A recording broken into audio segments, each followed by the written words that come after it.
কাঁচা আমের টক ঝাল মিষ্টি আচার এইভাবে বানিয়ে দেখুন, সব থেকে সেরা মনে হবে। আর আচার এইভাবে বানিয়ে তো ফ্রিজ ছাড়া আপনারা 1 বছরের জন্য সংরক্ষণ করে রেখে দিতে পারবেন। নমস্কার বন্ধুরা, রূপার রন্ধনশালায় আপনাদের সকলকে অনেক অনেক স্বাগত জানাই। তো চলে এসেছি আজকের আবারও একটা নতুন রেসিপি নিয়ে। তো আজকের আমি বানাবো কাঁচা আমের টক ঝাল মিষ্টি আচার। আর এখন তো বাজারে প্রচুর পরিমাণে কাঁচা আম পাওয়া যাচ্ছে, আর এই সময় কিন্তু আচার বানানোর একদম পারফেক্ট। আর এইভাবে এই সময় আচার বানিয়ে তো সারা বছরের জন্য সংরক্ষণ করে রেখে দিতে পারবেন। আচার এভাবে বানিয়ে দেখুন, সব থেকে সেরা মনে হবে। তো আপনারা সঙ্গে থাকুন আর প্রথম থেকে শেষ পর্যন্ত পুরো রেসিপিটা দেখতে থাকুন। আশা করি আজকের রেসিপিটা আপনাদের অনেক ভালো লাগবে। তবে চলুন দেরি না করে শুরু করে দিই আজকের রেসিপিটা। তো আজকের আমি কাঁচা আমের আচারের জন্য এখানে 2 কেজি কাঁচা আম নিয়ে নিয়েছি। তো আপনারা যেমন করবেন আমটাকে সেইভাবে কম বেশি করে নিতে পারবেন। আর আমগুলোকে প্রথমে আমি ভালো করে জল দিয়ে ধুয়ে আর পরিষ্কার করে শুকনো করে মুছে নিয়েছি। আর এবারে আমি আমগুলোকে কেটে নেব।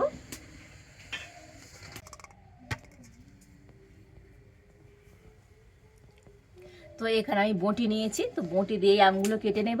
তো প্রথমে আমি আমের খোসা ভালো করে ছাড়িয়ে নেব। তো চাইলে আপনারা ছুরি দিয়েও কিন্তু আমগুলো কেটে নিতে পারেন।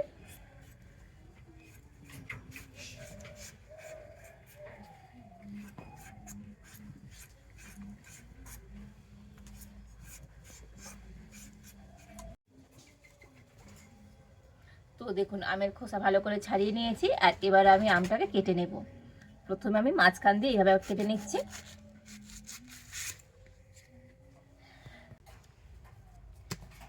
তো দেখুন আচার বানানোর জন্য এটাই কিন্তু পারফেক্ট। আমের আটিগুলো কিন্তু একটু শক্ত হবে। তো দেখি বুঝতে পারছেন এই আমের আটিটা একটুখানি শক্ত হয়ে গিয়েছে। আর এই আম দিয়ে আচার করলে আচারটা কিন্তু ভালো হবে।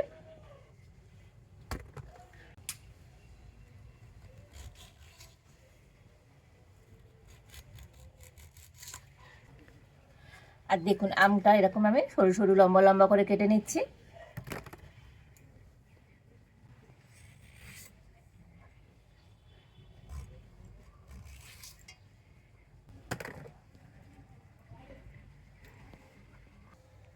আর এই একইভাবে সমস্ত আমগুলো কেটে নেব।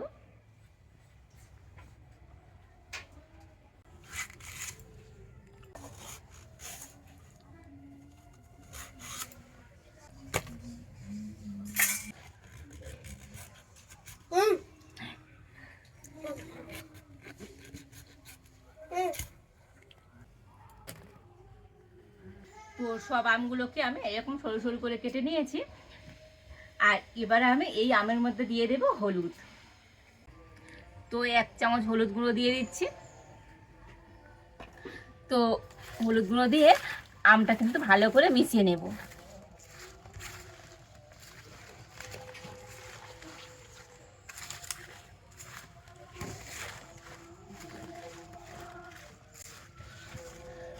তো দেখুন একটু হলুদ দিয়ে আমটাকে কিন্তু ভালো করে মিশিয়ে নিয়েছি। আর এই আমগুলোকে নিয়ে হলুদ মিশিয়ে এখন আমি রোদ্দুরে দেব। তো সকালে রোদ্দুরে দিচ্ছি, আর বিকালবেলা মানে একদিন রোদ্দুর পাবে, বিকালবেলা আচার করব। তো এখন আমি আমগুলোকে রোদ্দুরে দিয়ে আসি। তো আমগুলোকে আমি তো সকাল থেকে বিকাল পর্যন্ত রোদ্দুরে দিয়েছিলাম, মানে একদিন পুরো রোদ্দুরে দিয়েছি আর তুলে এনেছি। আর এবার আমি এই আমগুলো নিয়ে আচার করব। তবে আজকের আমি আচারটা একেবারে তেল ছাড়া বানাবো। আর তেল ছাড়া যে এত সুন্দর আচার বানানো যায়, তো একবার বানিয়ে দেখবেন, সবথেকে সেরা মনে হবে। তো দেখুন আমগুলোকে এইভাবে শুকিয়ে নিতে হবে, একেবারে যেন খুব বেশি শুকনো হয়ে যায়নি। খুব বেশি শুকিয়ে গেলে তো আমের মধ্যে কিন্তু গুড় কি মশলা কিছুই ঢুকবে না। তো হালকা কিন্তু একটু এরকম শুকনো শুকনো হবে। তো দেখেই বুঝতে পারছেন আমটা কেমনই হয়েছে। ঠিক এইভাবে করে আমগুলোকে শুকিয়ে নিয়েছি। তো একদিনের বেশি রোদ্দুর একেবারেই দেওয়া যাবে না। আর এবারে আমি উনুনটা জেলে উনানে একটা কড়া বসিয়ে দিয়েছি। আর আচারে দেওয়ার জন্য প্রথমে আমি একটা স্পেশাল মশলা তৈরি করে নেব। তো দেখুন এখানে আমি নিয়ে নিয়েছি গোটা ধনে, গোটা জিরে, গোটা মৌরি আর গোটা গরম মশলা। আর নিয়েছি এখানে 4টে শুকনো লঙ্কা। তো এগুলোকে প্রথমে আমি শুকনো কড়াতে ভেজে নেব। তো প্রথমে আমি লঙ্কা 4টে কড়াতে দিয়ে দিচ্ছি। তো যেহেতু লঙ্কা ভাজতে একটু সময় লাগে, তো সেই জন্য লঙ্কা কটা আগে একটু ভেজে নেব। তো দেখুন লঙ্কা কটা একটু ভেজে নিয়েছি। আর এবারে আমি এই সমস্ত মশলাগুলো দিয়ে দেব। তো সমস্ত মশলা একটু হালকা করে ভেজে নেব।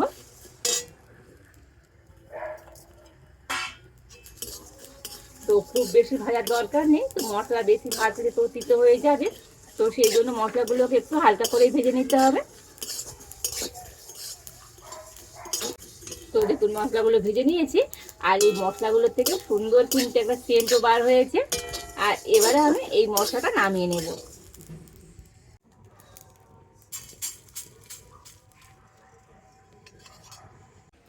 আর এবারে আমি কড়াতে দিয়ে দেব জল। তো একটা বাটি নিয়েছি, আর এই বাটি ভাগ করে আমি 2 বাটি জল কড়াতে দিয়ে দিচ্ছি।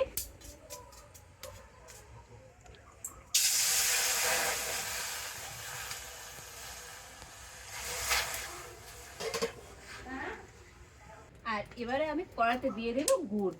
তো এখানে আমি শুকনো খেজুর গুড় নিয়েছি, আর এখানে মোট আছে কিন্তু 700 গুড়।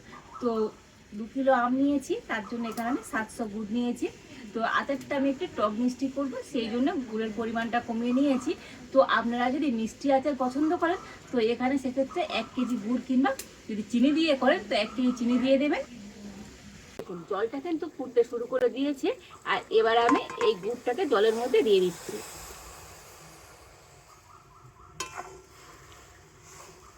তো এইভাবে নাড়াচাড়া করে গুড়টাকে প্রথমে ভালো করে গলিয়ে নেব।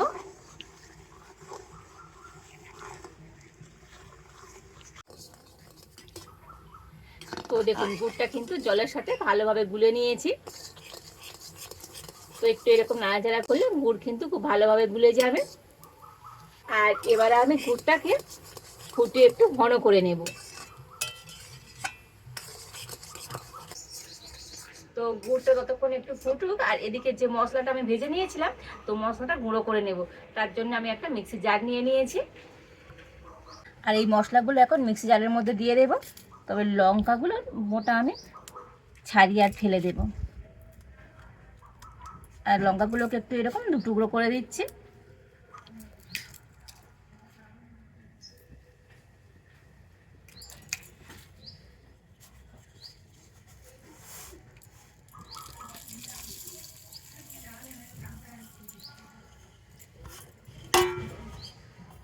আর এবার আমি মশলাটা মিক্সিতে একটু গুঁড়ো করে নিয়ে আসবো। তো দেখুন মশলাটা মিক্সিতে গুঁড়ো করে এনেছি, তবে কিন্তু একেবারে গুঁড়ো করলে হবে না, একটু গোটা গোটা রয়েছে দেখুন। তো আচারের মশলা এইরকম একটু গোটা গোটা রেখে গুঁড়ো করতে হবে, তবে আচারটা খেতে ভালো লাগে। তো ঠিক এইভাবে করেই গুঁড়ো করে নিতে হবে।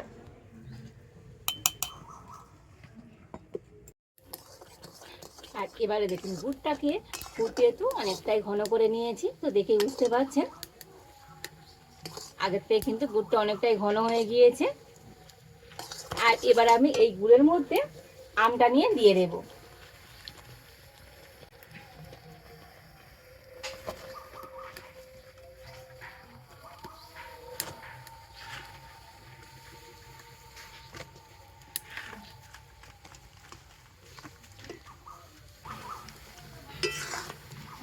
আর গুড়ের মধ্যে আমগুলোকে এইভাবে একটু মিশিয়ে নেব।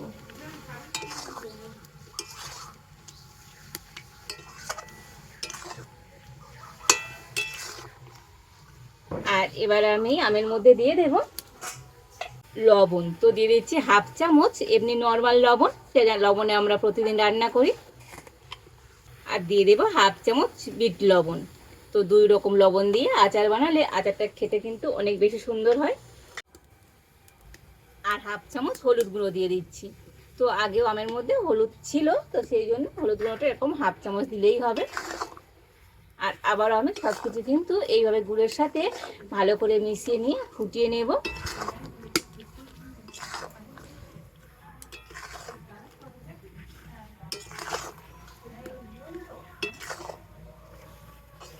তবে গুড়ের মধ্যে আমটাকে কিন্তু এইভাবে একটুখানি ফুটিয়ে নিতে হবে।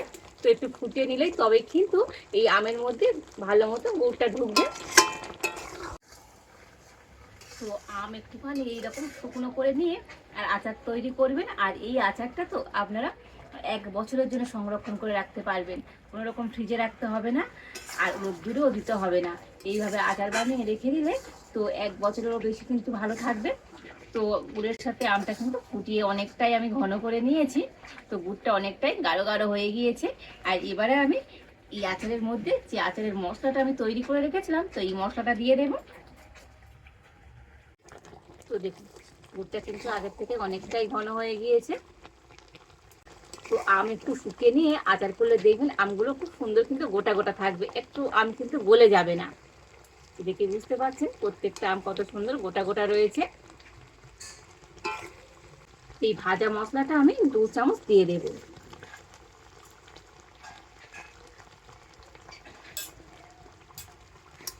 তো ভাজা মশলা দিয়ে আবার একটু এইভাবে নাড়াচাড়া করে নেব।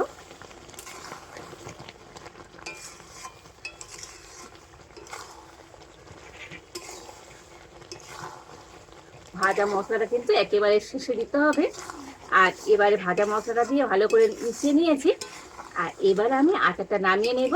তো এখন অনেকটাই গুড় আছে বলে মনে হচ্ছে, তবে এটা যত ঠান্ডা হবে গুড়টা কিন্তু ততটাই শুকিয়ে যাবে। তো দেখুন আজকের এই কাঁচা আমের টক মিষ্টি আচারটা কত সুন্দর হয়েছে।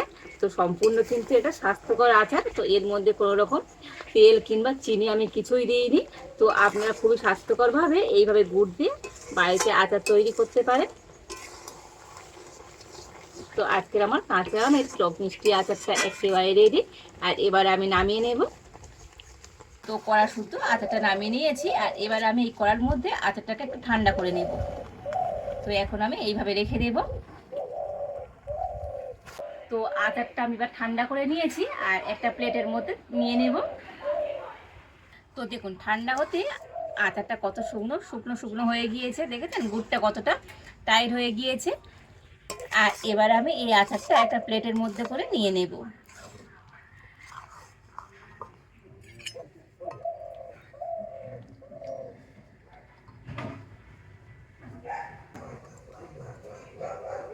দেখুন আজকের এই টক ঝাল মিষ্টি কাঁচা আমের আচারটা কতটা লোভনীয় হয়েছে, দেখতে কত সুন্দর হয়েছে দেখুন। তো দেখলেই মুখে জল চলে আসবে। তো আচার এইভাবে বাড়িতে একবার বানিয়ে দেখুন, সবথেকে সেরা মনে হবে।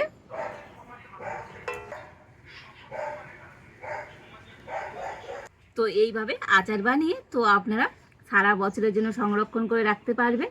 আর খেতে তো এত ভালো লাগবে, তো 1 বছরই সময় লাগবে না, তার আগেই শেষ হয়ে যাবে। কতটা লোভনীয় হয়েছে দেখুন আজকের এই কাঁচা আমের টক ঝাল মিষ্টি আচারটা। তো অসম্ভব সুন্দর লাগছে দেখতে। আচার আমি কাঁচের জারের মধ্যে রেখে দেবো। তো যে কোনো আচার কাঁচের জারের মধ্যে রাখবেন, দেখবেন আচার অনেক দিন ভালো থাকবে। তবে কাঁচের জারটা ভালো করে ধুয়ে পরিষ্কার করে শুকনো করে মুছে নিতে হবে। তো একটু যেন জল না থাকে, তো কাঁচের জারের মধ্যে জল থাকলে তো আচার বেশি দিন ভালো থাকবে না। তো আজকের আমার এই কাঁচা আমের টক ঝাল মিষ্টি আচারের রেসিপিটা তো আপনাদের কেমন লাগলো অবশ্যই কমেন্ট করে জানাবেন। ভালো লাগলে লাইক শেয়ার সাবস্ক্রাইব করবেন। আজ এই পর্যন্ত, আপনারা ভালো থাকুন সুস্থ থাকুন, দেখা হচ্ছে নতুন কোনো একটা রেসিপি নিয়ে।